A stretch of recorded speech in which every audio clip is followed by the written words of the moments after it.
ইতিমধ্যে পঞ্চায়ত নিৰ্বাচনৰ যি ফলাফল ঘোষণা হ'ল তাত দেখা পোৱা গ'ল যে যোৰহাট জিলাত বিজেপিয়ে অভূতপূৰ্ব ফলাফল প্ৰদৰ্শন কৰিছে।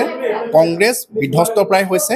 তাৰ সমান্তৰালকৈ কংগ্ৰেছৰ দুৰ্গৰূপে খ্যাত তিতাবৰ সমষ্টিত আমি দেখা পাইছোঁ যে কংগ্ৰেছ বিধ্বস্ত হৈছে। আৰু কিয় এনেধৰণে হ'বলৈ পালে সেই সন্দৰ্ভত আমি জানিব বিচাৰিম যোৰহাটৰ সাংসদ গৌৰৱ গগৈ ডাঙৰীয়াৰ পৰা। তেখেত যোৰহাটলৈ আহিছে আৰু যিসকল দলীয় কৰ্মকৰ্তা তেখেতসকলৰ সৈতে বাৰ্তালাপো কৰিছে। আমি তেখেতৰ পৰা জানিব বিচাৰিম যে ছাৰ যিটো আমি দেখিবলৈ পালোঁ যে পঞ্চায়ত নিৰ্বাচনৰ ফলাফল ইয়াৰ পূৰ্বে লোকসভা নিৰ্বাচনৰ ফলাফলৰ সম্পূৰ্ণ বিপৰীত দেখা পাইছোঁ। 80,000 ভোটতকৈ অধিক ভোট আপুনি লাভ কৰিছিলে যোৰহাট জিলাখনত, কিন্তু এইবাৰ তিতাবৰৰ দৰে সমষ্টিত মাত্ৰ দুখন আঞ্চলিক পঞ্চায়ত লাভ কৰিছে। কিয় এনেধৰণে হ'বলৈ পালে বুলি ভাবিছে? চাওক, মই প্ৰথমে আমাৰ যিমানবোৰ আমাৰ কংগ্ৰেছৰ আমাৰ প্ৰাৰ্থীসকল আছে সকলোৱে এজন যোদ্ধাৰ দৰে তেওঁলোকে যোৱা নিৰ্বাচনত কংগ্ৰেছ দলৰ প্ৰতিনিধি হিচাপে ৰাইজৰ মাজত গ'ল। যথেষ্ট তেওঁলোকৰ ঘাত প্ৰতিঘাত তেওঁলোকে সন্মুখীন হ'বলৈ হ'ল। সকলোৱে দেখিলে যে পুলিচ প্ৰশাসন বিধায়কসকল ভয় ভাবুকি কেনেদৰে ব্যৱহাৰ কৰা গ'ল। এইবোৰ চবটো কেমেৰাৰ ওপৰতে আছে। প্ৰচাৰ আৰম্ভণিত কেনেদৰে বিধায়কসকলে কথাবোৰ আছিলে, শেষৰ ফালে কেনেদৰে কথাবোৰ আছিলে, প্ৰশাসনৰ কি ভূমিকা আছিলে, আৰক্ষীসকলৰ কি ভূমিকা আছিল। তথাপিও এই সময়ত যে আমাৰ কংগ্ৰেছৰ প্ৰাৰ্থীসকলে তেওঁলোকে যে আগবাঢ়ি গ'ল, মই প্ৰথমতে তেওঁলোকক শুভেচ্ছা দিবলৈ বিচাৰিছোঁ আৰু কৃতজ্ঞতা দিবলৈ বিচাৰিছোঁ। আজি এজন গাঁৱৰ এজন যুৱক বা যুৱতী বা এজন প্ৰাৰ্থীৰ বাবে ইমান সহজ নাছিল যোৱা পঞ্চায়ত নিৰ্বাচন। ইয়াৰ আগতেও বিভিন্ন নিৰ্বাচন আমি সকলোৱে দেখা পাইছোঁ, কিন্তু এনেকুৱা পৰিস্থিতি আমি সন্মুখীন হোৱা নাই। আৰু এই সময়ত তেওঁলোকে যিদৰে আগবাঢ়ি গ'ল মই তেওঁলোকক শুভেচ্ছা দিছোঁ। যিসকল জিকি ওলালে মই তেওঁলোকক আৰু মোৰ মৰম যাচিছোঁ আৰু সকলোকে আমি কৈছোঁ যে আমি আগবাঢ়ি যাম।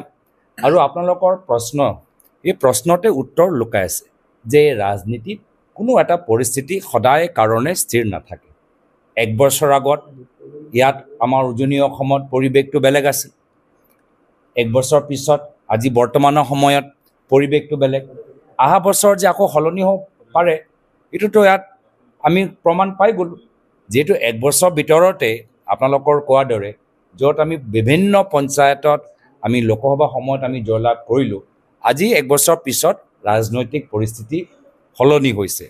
তো একেহে শৃংখলাত অহা বছৰো হ'ব পাৰে, কিন্তু আমি বহুতখিনি কথা ইতিমধ্যে আমি জানিব পাৰিছোঁ। আমি যোৱাকালিৰ পৰা আমি বিভিন্ন প্ৰাৰ্থীসকলৰ লগত আমি কথাবোৰ পাতিবলৈ আৰম্ভ কৰিছোঁ আৰু প্ৰাৰ্থীসকলেও নিজৰ কথাবোৰ মুকলিকৈ আমাক জনাইছে কি কৰাটো ভাল, কি কৰিলে আৰু ভাল হ'বগৈ। তো এতিয়াও আমি কেনেদৰে আগবাঢ়ি যাব পাৰোঁ তাৰ বাবে আমি এটা ৰণকৌশল আমি দেখা পাইছোঁ। আমি এটা ৰোড মেপ, এটা পৰিকল্পনা আমি দেখা পাইছোঁ আৰু সেইকাৰণে আমাৰ কাৰণে এটা ভাল ইংগিত যে আমি ক'ত যাব লাগে। আমি এদিনৰ ভিতৰতে আমি গম পাই গৈছোঁ যে নিজকে আমি কেনেদৰে শুদ্ধ কৰিব লাগে। আৰু এই ক্ষেত্ৰত আজি গাঁৱৰ মানুহ তেওঁলোকে আজি যি আস্থা লৈ আজি বৰ্তমান বিজেপি দলটোক সমৰ্থন কৰিছে, মই আশা কৰোঁ যে তেওঁলোকৰ আস্থা বিনিময়ত কামখিনি হ'ব লাগে। এতিয়া বহুতে আশা কৰে যে যিদৰে আঁচনি উল্লেখ কৰা গ'ল, আঁচনিবোৰ নাম লোৱা গ'ল, যিদৰে আন্তঃগাঁথনি উন্নয়ন হ'ব সেইখিনি নাম লোৱা গ'ল, বিভিন্ন ধৰণৰ ঘোষণা যে কৰা গ'ল, সেইখিনি কাম যে হয়। আৰু এই ক্ষেত্ৰত ৰাইজক যে বিজেপিয়ে যে মিছা কথা কোৱা নাই বা বিশ্বাসঘাত কৰা নাই, এই ক্ষেত্ৰত কংগ্ৰেছ দলে এটা নিৰ্ণায়ক ভূমিকা গ্ৰহণ কৰিব। তৃণমূল পৰ্যায়ৰ কংগ্ৰেছ কৰ্মীৰ থ্ৰু আমি যেতিয়া কালি কথা পাতিছিলোঁ, তেওঁ এটা কথা কৈছে যে গৌৰৱ গগৈক সাক্ষাৎ কৰাটো দূৰৰ কথা, বুলি ফোনটো ৰিচিভ নকৰে। সেইবোৰ বহিঃপ্ৰকাশ ঘটিলে নেকি পঞ্চায়ত নিৰ্বাচনত, যিহেতু শোচনীয় পৰাজয় হ'ল তিতাবৰ বিশেষকৈ দুৰ্গক? আমি বিভিন্ন সময়ত আমি তৃণমূল কৰ্মীসকলৰ লগত বাৰ্তালাপত আছোঁ। তৃণমূল কৰ্মীসকলৰ লগত আমিও যোৱাকালিৰ পৰা আমি লগ পাই আছোঁ। যিসকল আমাৰ প্ৰাৰ্থী য'ত আমি ভাবিছিলোঁ যে তেওঁলোকে জয়লাভ কৰিব, আমি গোটেইখিনি কথা আৰু প্ৰত্যেক কথা আমি গুৰুত্ব সহকাৰে লৈছোঁ।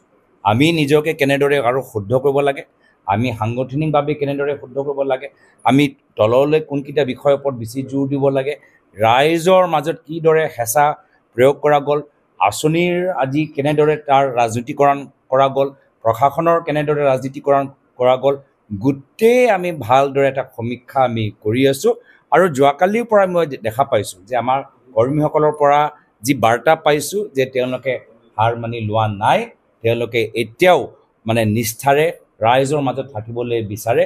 হয়, এদিন দুদিন তেওঁলোকে জিৰণি ল'ব, কিন্তু আকৌ পুনৰবাৰ বাগৰ দৰে তেওঁলোকে পথাৰত ফিল্ডত ওলাই আহিব। সময় দিব নোৱাৰাটো পৰাজয়ৰ অন্যতম কাৰণ নেকি? কালিৰ দিনটোত কিন্তু বিশ্লেষণ কেনেকৈ কৰা হৈছে? আমি বিশ্লেষণটো যোৱাকালিৰ পৰা আৰম্ভ কৰিছোঁহে। আমি বিভিন্ন ঠাইত আমি চবতে আমি যামগৈ আৰু সকলোৱে নিজৰ নিজৰ দায়িত্ব ল'বই লাগিব। আমাৰ সাংগঠনিক ভিত্তিত দায়িত্ব ল'ব লাগিব, বিধায়কসকলৰ দায়িত্ব ল'ব লাগিব, সাংসদসকলক দায়িত্ব ল'ব লাগিব, নেতৃত্বক দায়িত্ব ল'ব লাগিব, আমাৰ ৰণসকলৰ দায়িত্ব ল'ব লাগিব, গোটেইখিনি আমি কৰিব লাগিব। কিন্তু কোনকেইটা আমি কেনেদৰে শুদ্ধ কৰাটো ভাল, খালি ডায়েগন'চিছ কৰিলেতো নহ'ব। আমি ডায়েগন'চিছৰ পিছত প্ৰেছক্ৰিপশ্যনটো ল'ব লাগিব যে শুদ্ধ কেনে, আমাৰ পৰামৰ্শটো ল'ব লাগিব। আমি পৰামৰ্শখিনি লৈ আছোঁ আৰু এই ক্ষেত্ৰত ন' ডাউট আমাৰ ৰিজাল্ট যিদৰে আমি আশা কৰিছোঁ, যিহেতু প্ৰচাৰৰ সময়ত ৰাইজৰ মাজত পৰা যি বাৰ্তা আমি পাইছিলোঁ এইটো যথেষ্ট আমাৰ কাৰণে এটা শুভ লক্ষণ আছিলে। এনেধৰণৰ ফলাফল প্ৰচাৰৰ সময়ত আমাৰ সভাত যদি মানুহবোৰৰ উৎসাহ আপোনালোকে দেখা পায়, কৰ্মীসকলৰ উৎসাহ দেখা পায়, এই ধৰণৰ ফলাফলৰ লগত যথেষ্ট ডাঙৰ অন্তৰ আছিলে। প্ৰচাৰৰ সময়ত মানুহৰ মাজত যিদৰে আমাক স্বাগতম জনাইছিল, যিদৰে মানুহৰ একদম হিলদল ভাঙি তেওঁলোকে ওলাই আহিছিল, সেই সময়ৰ সেই পৰিৱেশটো যথেষ্ট বেলেগ আছিল। আৰু সেইকাৰণে গোটেইখিনি কথা আমি মাত্ৰ যোৱা এদিন দুইদিন একমাহ দুমাহ নহয়, যোৱা 6-7 মাহৰ পৰা আমি কেনেদৰে এই পঞ্চায়ত নিৰ্বাচনৰ বাবে আৰু নিজকে প্ৰস্তুত কৰিব পাৰিলোহেঁতেন, গোটেইখিনি কথা অধ্যয়ন কৰাটো ভাল, জিলা ভিত্তিত, পঞ্চায়ত ভিত্তিত আৰু পিছত গৈ প্ৰদেশ ভিত্তিত। এতিয়া আকৌ কৈছোঁ যে এই সময়ত আমি ফলাফল যোৱাকালি বা সম্পূৰ্ণভাৱে ওলাইছে। লগে লগে আমি এই ক্ষেত্ৰত যদি আমি গোটেই সমীক্ষাটো ভালদৰে নকৰোঁ আৰু লগে লগে আমি আগবাঢ়ি যাবলৈ বিচাৰোঁ, তেতিয়া আমি শুদ্ধ পথেৰে আমি আগবাঢ়ি যাব নোৱাৰোঁ। তো সেইকাৰণে প্ৰথমতে আমি আমাৰ প্ৰাৰ্থীসকল, আমাৰ বিভিন্ন জিলাৰ পৰা আমি ৰিজাল্টবোৰ লৈ ভোটিং পেটাৰ্ণবোৰ অলপ ভালদৰে আমি সমীক্ষা কৰিলে আমি ভাল এটা উত্তৰ বা ভাল পৰিকল্পনা সৃষ্টি কৰিব পাৰিম। মানে বেছি জল্দিকৈ কৰিবলৈ বিচাৰিলে, বেছি খৰকৈ কৰিবলৈ বিচাৰিলে এতিয়া ক'ৰবাত আমাৰ আকৌ এটা আমি ভুল ধৰিব পাৰোঁ। এতিয়া আমাৰ ওচৰত 1 বছৰ আছে, 1 বছৰৰ ভিতৰতো যথেষ্ট কাম হ'ব পাৰে আৰু এই যোৱা বছৰ এই বছৰ ৰিজাল্টৰ ভিতৰতে আমি গম পাই গৈছোঁ যে 1 বছৰ এটা অঞ্চলত পৰিৱৰ্তন আনিবলৈ হ'লে যথেষ্ট সময়। যিদৰে বিজেপিয়ে তেওঁলোকে নিজকে যোৱা বছৰৰ তুলনাত শুদ্ধ কৰি এইবাৰ তেওঁলোকে যোৰহাট উজনি অসমত ভাল কৰিব পাৰিলে, সেই একেই আমিও এই 1 বছৰৰ ভিতৰতে নিজৰ স্থিতি ভাল কৰি অহা বিধানসভা নিৰ্বাচনৰ কাৰণে আমি আকৌ ৰিমেটছৰ কাৰণে এইবাৰ আমি ৰাউণ্ডটো আমি মানি লৈছোঁ যে যোৱা বছৰ প্ৰথম ৰাউণ্ডটো আমি জিকিলোঁ, এইবাৰ ছেকেণ্ড ৰাউণ্ডটো তেওঁলোকৰ ভাল হ'ল। ফাইনেল যে ৰিমেটছ অহা বছৰ হ'ব, এই ৰিমেটছৰ কাৰণে একদম মানে গোটেই জোৰ লগাই আমি ৰিমেটছটো জিকিবলৈ আমি চেষ্টা কৰিম। দেখা গৈছিল যে আপোনাৰ বিজেপিয়ে কৈছে যে তেওঁলোকে লোকসভা নিৰ্বাচনৰ সময়ত যিখিনি ভুল কৰিছিলে সেই ভুলখিনি সংশোধন কৰিলে বুলি কৈছে। আৰু আপুনি যিটো ফৰ্মুলা ব্যৱহাৰ কৰিছিলে যে লোকসভা নিৰ্বাচনৰ কোনো ডাঙৰ মিটিং নহয়, 1-to-1 কণ্টেক্ট কৰিছে, প্ৰতিদিনে আপুনি 20ৰ পৰা 25খন মিটিং কৰিছিলে। এইবাৰ বিজেপিয়ে কিন্তু সেইটো ফৰ্মুলা ব্যৱহাৰ কৰি তেওঁলোকে সফলতা অৰ্জন কৰিছে, কি ক'ব? চাওক, চব দল নিজকে আৰু শুদ্ধ কৰাটো স্বাভাৱিক। তো তেওঁলোকে নিজকে শুদ্ধ কৰক, আমি আৰু আগবাঢ়ি যাম। তেওঁলোকে আমাক অনুকৰণ কৰি থাকক, আমি আৰু আগবাঢ়ি যাম। আমি নতুন নতুন পৰিকল্পনা, নতুন নতুন ৰণকৌশল, নতুন নতুন প্ৰচাৰ মাধ্যম, নতুন ধৰণৰ নতুন বিষয়বোৰ লৈ আমি আমাৰ কথা বিজেপিৰ লগত নহয়, ৰাইজৰ পৰা আমি কি গম পাইছোঁ, ৰাইজে কি বিচাৰে। যিদিনা আমি ৰাইজৰ আহ্বানৰ ওপৰত বেছি জোৰ দিম, ৰাইজৰ পৰামৰ্শ অনুসৰি কাম কৰিম। বিজেপি কি কৰিছে, কি কৰা নহয়, ৰাইজে শেষত গৈ সিদ্ধান্ত ল'ব যে যোৱাবাৰ যদি তেওঁলোকে কংগ্ৰেছক ভোট দিলে, এইবাৰ তেওঁলোকে বিভিন্ন কাৰণত বিজেপিক ভোট দিছে, অহাবাৰ যে নিৰ্ণায়ক যে নিৰ্বাচন হ'ব, যে ফাইনেল ৰিমেটছ হ'ব, এই ফাইনেল ৰিমেটছত আমি গোটেই ৰাইজৰ ভিত্তিত নিজৰ প্ৰচাৰ আমি কৰিম।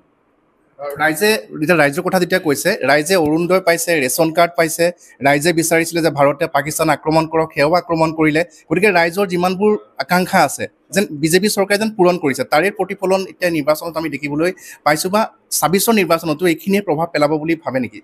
ছাৰ, আকৌ কৈছোঁ, ১ বছৰৰ ভিতৰত ৰাজনীতিত যথেষ্ট তাত সলনি হ'ব পাৰে, পৰিৱৰ্তন হ'ব পাৰে। অহা বছৰলৈকে কি পৰিস্থিতি থাকে, কি পৰিৱেশ থাকে মানুহৰ মাজত, যিহেতু এই নিৰ্বাচনত তেওঁলোকে নিজৰ গাঁৱৰ প্ৰতিনিধিসকল তেওঁলোকে চিনাক্ত কৰি আছে, বা গাঁৱৰ প্ৰতিনিধি চাই তেওঁলোকে ভোট দিছে। অহা বছৰ তেওঁলোকে চৰকাৰ, বিধায়ক বা বিধায়িকা বা চৰকাৰৰ কোন দলৰ চৰকাৰ হ'লে বেছি ভাল, তো অহা বছৰ নিৰ্বাচনত ৰাইজৰ মনত যিবোৰ প্ৰশ্ন থাকিব, সেই প্ৰশ্নত যথেষ্ট এটা পৰিৱৰ্তন দেখা পাব। আৰু সেইকাৰণে যদি যোৱা বছৰ তেওঁলোকৰ ভোট দিয়া সময়ত ভাবিছিল যে সাংসদজন কেনেদৰে হ'ব লাগে, বা বিজেপিক কিমান আসন দিলে ভাল হ'ব, কংগ্ৰেছক কিমান শক্তিশালী কৰিব লাগে, এইবাৰ তেওঁলোকৰ গাঁও উন্নয়ন, গাঁৱৰ পৰিস্থিতি চাই কৈছে। তো অহা বছৰো তেওঁলোকৰ পৰিস্থিতি বা কি প্ৰশ্ন নিজকে সুধি তেওঁলোকে ভোট দিব, তাৰ ভিতৰত যথেষ্ট সলনি হ'ব।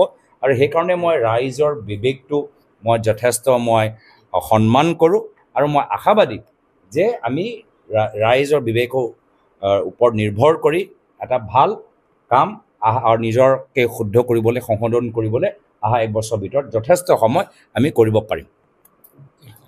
হ'ব, হয়, ধন্যবাদ জনাইছোঁ। আৰু আমি ইতিমধ্যে সাংসদগৰাকীয়ে পঞ্চায়ত নিৰ্বাচনৰ সন্দৰ্ভত, ফলাফল সন্দৰ্ভত, বিশেষকৈ যোৰহাট, মাজুলী তথা উজনি অসমত কংগ্ৰেছ যিধৰণে বিধ্বস্ত হৈছে, সেয়া কেনেধৰণে হ'বলৈ পালে, সেই সন্দৰ্ভত তেখেতৰ নিজৰ প্ৰতিক্ৰিয়া প্ৰকাশ কৰিছে। আৰু হাতত যিহেতু বিধানসভা নিৰ্বাচনলৈ মাজত এটা বছৰ বাকী আছে, আৰু সেই সময়ত অৰ্থাৎ পৰিস্থিতি এটা বছৰৰ ভিতৰতে সলনি হ'ব পাৰে বুলি তেখেতে মত ব্যক্ত কৰিছে। আৰু অহা বছৰলৈ হাতত যিহেতু এবছৰ আছে, সেই সময়ত তেওঁলোকৰ ভুলখিনি সংশোধন কৰি নিজকে আৰু দলটোক সাজু কৰিব বুলি সাংসদগৰাকীয়ে জানিবলৈ দিছে। যোৰহাটৰ পৰা Gautam Bora, news 18 Assam north east. আপুনি বিচৰা বাতৰি পাব কেৱল নিউজ 18 এপত। নিউজ 18 এপ ডাউনলোড কৰিবলৈ স্কেন কৰক এই QR কোড। গুগল প্লে ষ্টৰতো পাব এই নিউজ 18 এপ।